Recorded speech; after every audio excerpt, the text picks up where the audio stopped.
के लिए मुसीबत का सबब बना हुआ है। तो वहीं करनाल से आ रही तस्वीर भी यही दर्शा रही है कि वहां पर विजिबिलिटी का क्या हाल है। लाइटें जलाकर सुबह के वक्त में सभी वाहनों को बाहर निकलना पड़ रहा है।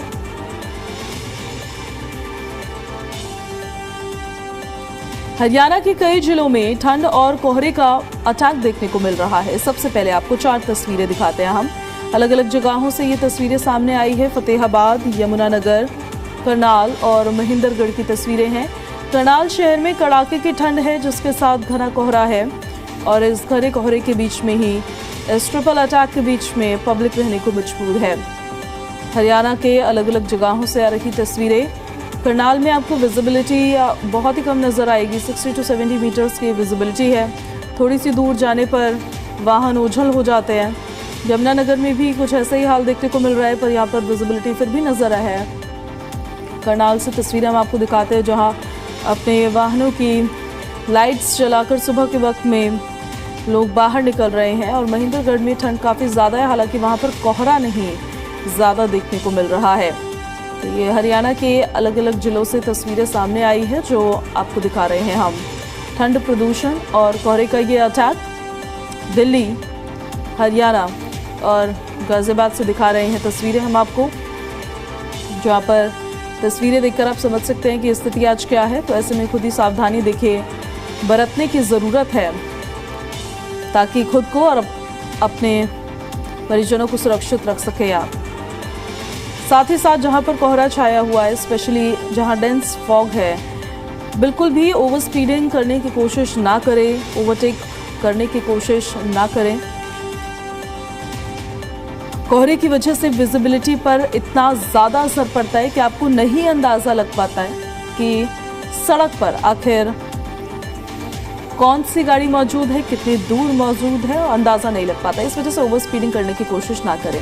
हमारे कुछ सहयोगी हमारे साथ लाइव कनेक्ट हो रहे हैं। दिल्ली से देवेश कुमार हमारे साथ लाइव कनेक्ट हो गए हैं। कैथल से विपिन शर्मा लाइव कनेक्ट हो गए हैं। यमुनानगर से कुलवंत सिंह लाइव कनेक्ट हो गए हैं और गाजियाबाद से वैभव शर्मा हमारे साथ लाइव कनेक्ट हो गए हैं। पहले देवेश, आपका रुख करते हुए, दिल्ली के हाल तो सबसे ज़्यादा खराब नज़र आते हैं क्योंकि एक तरफ कोहरा है, शीतलहर है, ठंड है जो इस मौसम में लाजमी भी है, लेकिन प्रदूषण 450 क्रॉस कर गया है कई इलाकों में।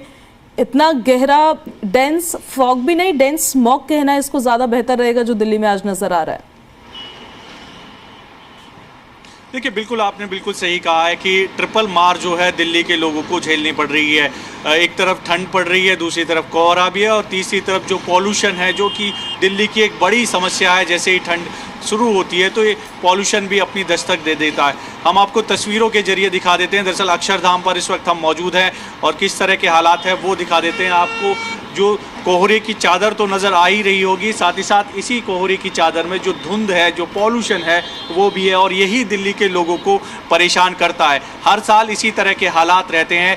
अब ऐसे में क्योंकि ठंड पड़ रही है और कोहरा भी है और साथ में पॉल्यूशन भी है, दिल्ली के कई ऐसे इलाके हैं जहां पर AQI का जो स्तर है वो 400 के पार बना हुआ है, यानी कि गंभीर श्रेणी में बना हुआ है। सरकार की तरफ से ज़रूर दावे किए जा रहे हैं, वायदे किए जा रहे हैं कि दिल्ली के लिए काम किया जा रहा है पॉल्यूशन के लिए, लेकिन हालात इस तरह के नज़र आ रहे हैं कि जो परिस्थितियां हैं जस की तस बनी हुई है। ज़रूर कुछ दिन पहले थोड़ी बहुत राहत मिली थी, लेकिन लगातार जो AQI का लेवल है वो गंभीर श्रेणी में पहुंच रहा है। तो ऐसे में जो ट्रिपल मार है वो पड़ रही है। साथ ही साथ ग्रेफ 3 लागू किया हुआ है। साथ ही साथ जो विंटर एक्शन प्लान है उसके तहत सरकार काम कर रही है, लेकिन मौसम विभाग की माने तो 1 जनवरी तक जो है मौसम इसी तरह का बना रहेगा। दिल्ली समेत दिल्ली NCR के इलाके और उत्तर भारत में जो ठंड है और कोहरे की जो मोटी चादर है वो देखने को मिलेगी। साथ ही साथ दिल्ली में मौसम विभाग ने अनुमान जताया है कि जो 1 जनवरी है उसके आसपास हल्की बूंदाबांदी दिल्ली NCR में देखने को मिल सकती है। तो अगर बूंदाबांदी होती है हल्की भी तो कहीं ना कहीं दिल्ली के लोगों को थोड़ी बहुत राहत ज़रूर पॉल्यूशन से मिलेगी, क्योंकि AQI का जो लेवल है वो लगातार गंभीर श्रेणी में बना हुआ है। ऐसे में न केवल बच्चे, बुजुर्ग, बल्कि जिनको संबंधित इससे प्रॉब्लम है, सांस से संबंधित, उनको खासी दिक्कतों का सामना करना पड़ रहा है। तो ऐसे में ट्रिपल मार दिल्ली के लोग जो है वो झेल रहे हैं और इसी तरह के हालात न केवल दिल्ली में है बल्कि NCR और हरियाणा के कई ऐसे ज़िले हैं जहां पर कोहरा भी है, ठंड भी है और पॉल्यूशन भी है। तो ऐसे में ज़रूर सरकार को कोशिश करनी चाहिए, स्टेप लेने चाहिए, कोई जो सॉलिड एक्शन प्लान है वो बनाना चाहिए।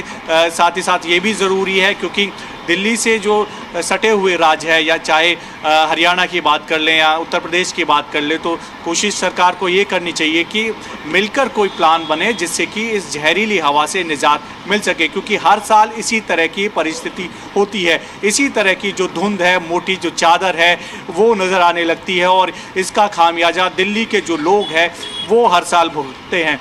आप देख लीजिए जो धुंध है वो भी है, क्योंकि जो आपको ट्रैफिक नज़र आ रहा होगा, जो गाड़ियां नज़र आ रही होगी, हालांकि उनकी रफ्तार कम है और हेडलाइट ऑन करके जो गाड़ियां हैं वो चल रही है, क्योंकि धुंध भी है, ठंड भी है और जो पॉल्यूशन है उसका असर भी देखने को मिल रहा है। तो ट्रिपल मार कह सकते हैं दिल्ली के लोगों पर पड़ रही है। सरकार ज़रूर प्रयास की बात कर रही है, कि कोशिश की जा रही है, लेकिन उसका इम्पैक्ट होता हुआ नज़र नहीं आ रहा है। ठंड, कोहरे और प्रदूषण की मार दिल्ली के लोगों पर पड़ती हुई नज़र आ रही है। जी बिल्कुल ठीक कह रहे हैं आप। तमाम स्टेप्स भी जो उठाए जा रहे हैं उनका कुछ असर होता हुआ नज़र नहीं आ रहा है, और वो असर होना ज़रूरी है, क्योंकि अगर आप प्रतिबंध लगा रहे हैं, पब्लिक परेशान हो रही है, तो उसका कुछ रिजल्ट तो निकले। मैं लौटूंगी देवेश आपके पास, बने रहे आप हमारे साथ।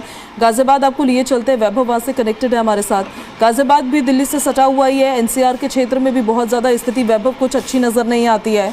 जैसे दिल्ली गैस चैम्बर में तब्दील है, वैसे ही यहाँ भी एयर क्वालिटी इंडेक्स बहुत ज़्यादा कुछ अच्छा नहीं होता है, यहाँ भी खराबी श्रेणी में, मतलब इफेक्ट जो है दिल्ली का वो देखने को मिलता ही है। अभी क्या स्थिति यहाँ पर है, इसके साथ साथ आने वाले दिनों के लिए मौसम विभाग की तरफ से भी क्या अनुमान जताए गए हैं?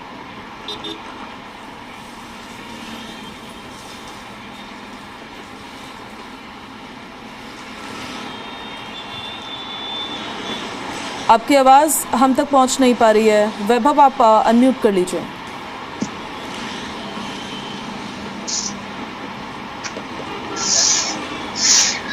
बिल्कुल, गाजियाबाद के बारे में आपको बता रहा था। गाजियाबाद की भी अभी भी यही स्थिति बनी हुई है। गाजियाबाद में भी लगातार जो AQI लेवल है वो खराब श्रेणी में है और लगातार जो ठंड है वो बढ़ती जा रही है। जैसे ही शाम ढलती है, शुरू होती है, तो उसी समय से ही तुरंत कोहरा होना शुरू हो जा रहा है और सुबह तक कोहरा काफी ज्यादा दिखाई दे रहा है। ऐसे में जो भी लोग सड़कों पे चल रहे हैं तो उन्हें अपने वाहनों की लाइट जलानी पड़ रही है और हाईवे पे ये स्थिति है कि स्थिति इतनी ज्यादा खराब हो जाती है कि लोगों को अपने थोड़ी सी दूरी का भी दिखना बड़ा मुश्किल हो जाता है। तो ऐसे में वो अपने वाहनों की लाइट जला रहे हैं और जो रोड पे स्ट्रीट लाइट से लगी हुई हैं उनकी मदद के सहारे वो फिलहाल अपने गंतव्य तक पहुंच पा रहे हैं। वहीं जो AQI खराब हुआ है उसे ठीक करने के लिए गाजियाबाद प्रशासन लगातार अलर्ट मोड पर है और लोगों को अलाव जलाने के लिए मना कर रहा है। वो उनसे कह रहा है कि अगर आप अलाव जला भी रहे हैं तो खाली लकड़ी जलाएं, उसमें किसी तार या पॉलिथीन का इस्तेमाल ना करें, जिससे प्रदूषण और ज्यादा फैले। यही निर्माण की बात करें तो निर्माण कार्यों पर भी रोक लगाने की पूरी कोशिश इस समय की जा रही है। चाहे वो डेवलपिंग अथॉरिटी गाजियाबाद हो, वो भी अपनी तरफ से इस चीज का पूरा प्रयास कर रही है कि ग्रैब की जब तक ये नियमावली लागू है, ऐसे में निर्माण कार्य नहीं होने दिया जाए। चाहे वो निजी निर्माण करता हो या सरकारी निर्माण करता हो, दोनों से लगातार अपील की जा रही है कि जब तक AQI क्वालिटी ठीक ना हो तब तक निर्माण कार्यों को फिलहाल गाजियाबाद में रोका जाए। फिलहाल गाजियाबाद में ठंड लगातार बढ़ती जा रही है, लेकिन अभी इसे सुबह के समय, जैसे इस समय की बात करें तो अभी फिलहाल कोहरा कम है, लेकिन सुबह के समय जो लगभग 6-7 बजे तक इस समय होता है, उस समय कोहरा बहुत ज्यादा इस समय गाजियाबाद में देखने को मिल रहा है। ठीक है वैभव, बने रहे आप हमारे साथ, लौटेंगे आपके पास वापस। अब आपको यमुनानगर लिए चलते हैं, फिर कैथल की भी अपडेट आप तक पहुंचाएंगे। और यमुनानगर से कुलवंत हमारे साथ लगातार बने हुए हैं। कुलवंत, यमुनानगर में क्या स्थिति आप आज देख पा रहे हैं, कोहरे को लेकर भी, ठंड और प्रदूषण, आने वाले दिनों के लिए भी मौसम विभाग की तरफ से क्या अनुमान है यमुनानगर के लिए? जी बिल्कुल, देखिए पूजा, जिस तरह से जो सर्दी का बढ़ता प्रकोप या पोल्यूशन का या फिर कोहरे का, वो लगातार यमुनानगर में बढ़ रहा है और जिसकी वजह से जो है आम आदमी का जीवन थोड़ा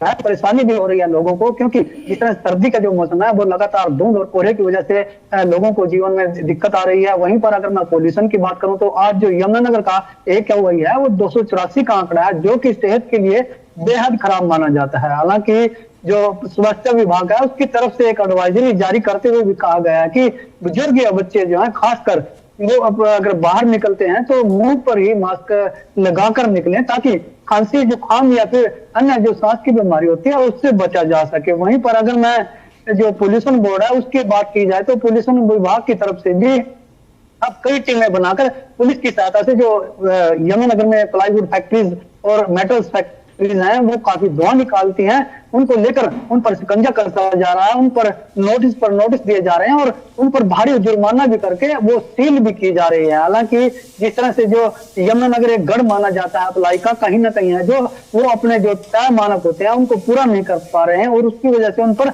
ये कार्रवाई की जा रही है, ताकि जो यमुनानगर में लगातार पोल्यूशन बढ़ रहा है उसका जो कम किया जा सके। और वहीं पर अगर मैं बात करूं तो जो यातायात पुलिस विभाग की तरफ से जो ज्यादा धुआं जो वाहन छोड़ते हैं उन धुएं को लेकर भी पुलिस लगातार सतर्क बनी हुई है और जो मोटे चालान काटे जा रहे हैं और उनको समझाया जा रहा है कि जो आपके वाहन धुआं छोड़ते हैं उनको ठीक कराकर ही सड़क पर चलाया जाए, ताकि जो आम लोगों को बीमारी से या फिर अन्य से दिक्कत आती है उससे बचा जा सके।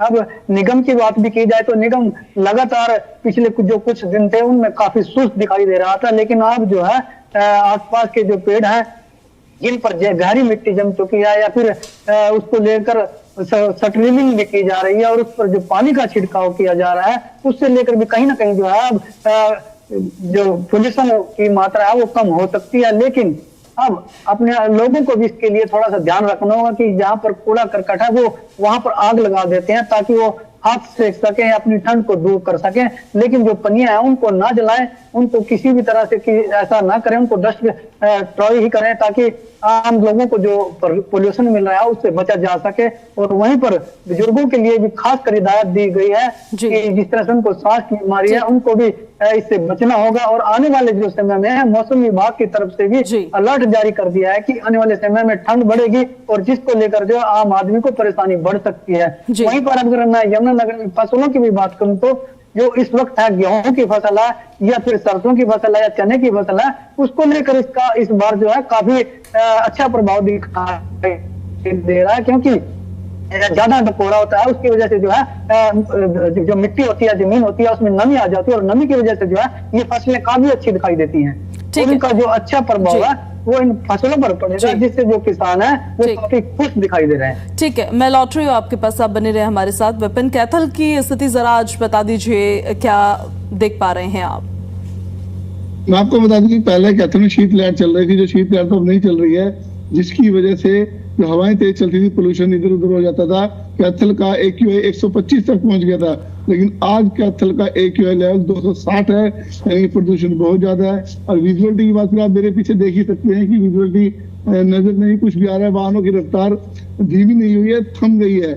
आप 10 और 20 की स्पीड से बड़ी मुश्किल से वाहन चला सकते हैं। प्रशासन ने तो एडवाइजरी पहले जारी कर दी थी कि वाहनों को 40 से ज्यादा ना चलाएं और जरूरत होने पर ही घरों से बाहर निकले, खास तौर पे रात के समय ना निकले, क्योंकि रात के समय धुंध का जो प्रकोप है, धुंध और कोहरे का प्रकोप बहुत ज्यादा बढ़ जाता है। लेकिन अभी तक भी ये 9 बज चुके हैं, लेकिन अभी तक धुंध इतनी बड़ी हुई है, ऐसा लगता है पूरे दिन यहाँ पे धुंध पड़ने वाली है। इसका जो मुख्य कारण है, जो स्मोक का जो मुख्य कारण है, स्मोक भी बन रहा है। जो पॉलिथीन जो सुबह जो वेस्ट पॉलिथीन जलता है उसका मुख्य कारण इसे ही मान सकते हैं कि स्मोक की वजह से ही ये हो रहा है, क्योंकि कूड़ा करकट जो जितने भी लोग हैं ये स्वीपर से इकट्ठा करते हैं बाजारों से, वो लोग कूड़े को जला देते हैं, जिसकी वजह से पोल्यूशन होता है। प्रदूषण विभाग ने कहीं छापेमारी की है और कई ये चिमनियों पे जो प्रतिबंध भी लगाया यहाँ पे, कि उन्होंने कहा कि चिमनियों पर जिगजैग सिस्टम होना चाहिए, जिसकी वजह से ये धुआं जो है उनका जो चिमनी चलती है वो तो पोल्यूशन फ्री हो जाता है, काफी कम हो जाता है। लेकिन काफी फैक्ट्रियों में जिगजैग सिस्टम नहीं लगा होता तो उनके चालान भी किए गए हैं। ठीक है, आपका बहुत शुक्रिया विपिन, आप सभी लोगों को बहुत बहुत शुक्रिया इन सारी जानकारियों के लिए। तो स्थिति देखिए क्या है अलग अलग एरियाज में, वो हम आपको बता रहे थे, हमारे सहयोगी आप तक पहुंचा रहे थे हर एक तस्वीर, हर एक जानकारी। मौसम अब बदल रहा है और आज दिल्ली में हल्की से मध्यम बारिश का अलर्ट जारी भी किया गया है। हरियाणा में भी वैसे हल्की से मध्यम बारिश का अलर्ट जारी किया गया है। पंजाब, चंडीगढ़ में भी हल्की से मध्यम बारिश का अलर्ट जारी किया गया है। दिल्ली, NCR और हरियाणा में कल भी कोहरा छा सकता है, ये भी कहा जा रहा है। बड़ी खबर है, बड़ी जानकारी आपको बता रहे हैं। मौसम बदल रहा है और कोहरा तो है ही, साथ ही साथ ठंड भी प्रचंड है। और हल्की बारिश को लेकर भी अलर्ट जारी किया गया है, यानी कि हल्की से मध्यम बारिश दिल्ली में आज हो सकती है, हरियाणा में हो सकती है और पंजाब में हो सकती है। इससे फ़ायदा ये होगा कि प्रदूषण में कमी आएगी और इससे नुकसान ये होगा कि ठंड और ज़्यादा बढ़ जाएगी। तो मौसम बदल रहा है, इसलिए आपको भी सतर्क रहने की ज़रूरत है।